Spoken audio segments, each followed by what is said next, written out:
دسڑا لدر کسی بھی گرانا دا بغیر لتان زندگی گرانا دا نوجوان شاعرہ کی شاعری، اس کا پر اعتماد لہجہ و انداز اور نوجوانوں کا یہ جمگٹھا، خیبر پختونخوا میں اس طرح کے منظر شاذ و نادر ہی دیکھنے کو ملتے ہیں۔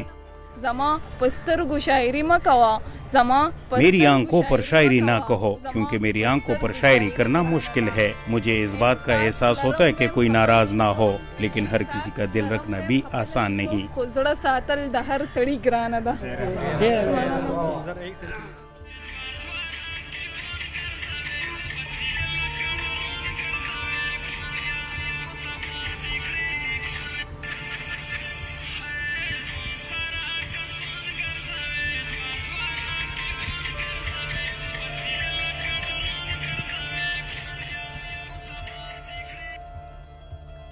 سترہ سالہ نور احساس کا تعلق سوات سے ہے۔ سوشل میڈیا پر شاعری وائرل ہوئی تو نور احساس کے چاہنے والوں کی تعداد چند ہی دنوں میں ہزاروں سے تجاوز کر گئی۔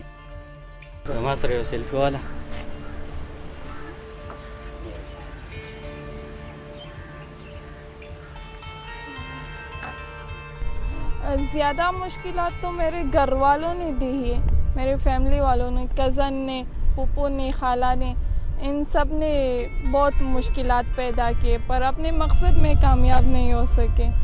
میرے امی ابو کو یہ مشورے دیتے رہے کہ ان کو مار ڈالو، اپنی بیٹی کو مار ڈالو۔ شاعری اور سوشل میڈیا پر اچانک شہرت قدامت پسند معاشروں میں خواتین کے لیے مشکلات پیدا کرتی آ رہی ہے، اور نور احساس کے ساتھ بھی یہی ہوا۔ نور احساس اپنی زندگی اپنے انداز سے جینے کی خواہش مند ہیں، اور وہ دیگر لوگوں اور خاص کر پدرشاہی معاشرے کی خواتین کی طرح اس بات کا خیال نہیں کرتی کہ لوگ کیا کہیں گے۔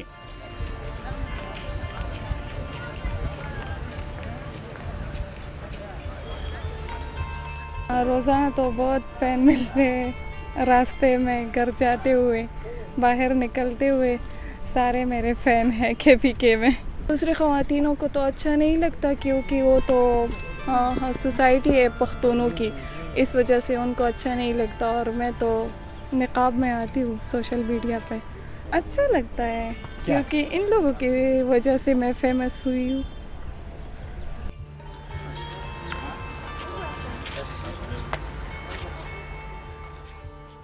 یاسین خان سوات کا رہائشی اور نور احساس کا گزشتہ 1 سال سے فین ہیں۔ وہ کہتے ہیں کہ نور احساس کے ساتھ سیلفی بنانا ان کی زندگی کی بڑی خواہش تھی جو پوری ہوئی۔ ہم پشتون اپنی جوان لڑکیوں کو کبھی اجازت نہیں دیتے کہ وہ غیر مردوں کے ساتھ تصاویر بنائیں۔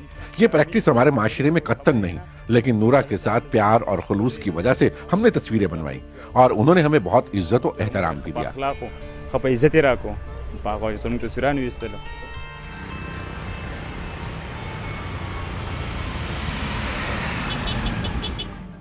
نور احساس کا تعلق متوسط لیکن مذہبی گھرانے سے ہے۔ وہ کہتی ہے کہ فیڈرل تفتیشی ادارے نے انہیں حراست میں لیا تھا، اور ان کے لیے وہ ایک مشکل وقت تھا، لیکن اسے جلد ہی رہا کیا گیا کیونکہ سوشل میڈیا پر خبر بہت جلد وائرل ہوئی۔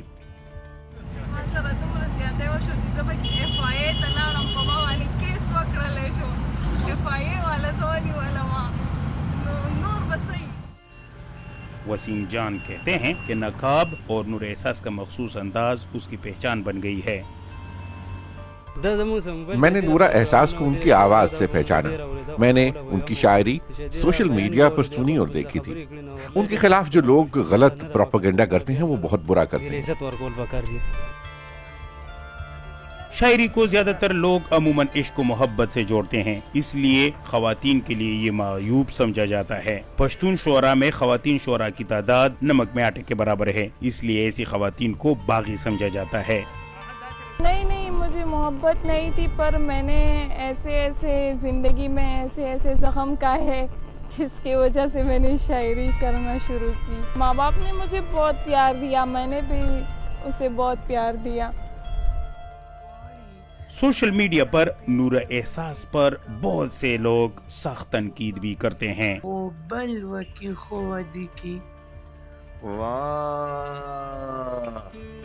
خراب کڑو ہے ہر ٹائم ہنسنا آتا ہے. میں اپنی پیچھے باتیں سن کر بہت ہنس لیتی ہوں, انجوائے کر لیتی ہوں اور اگنور کرتی ہوں. نورا احساس ہیومن رائٹس کی سوات میں کوارڈینیٹر ہے اور وہ کہتی ہے کہ مستقبل میں وہ گھر سے بھاگنے والی خواتین کے لیے کام کرنا چاہتی ہیں کیونکہ وہ معاشرے کی سب سے ددکاری ہوئی خواتین ہوتی ہیں.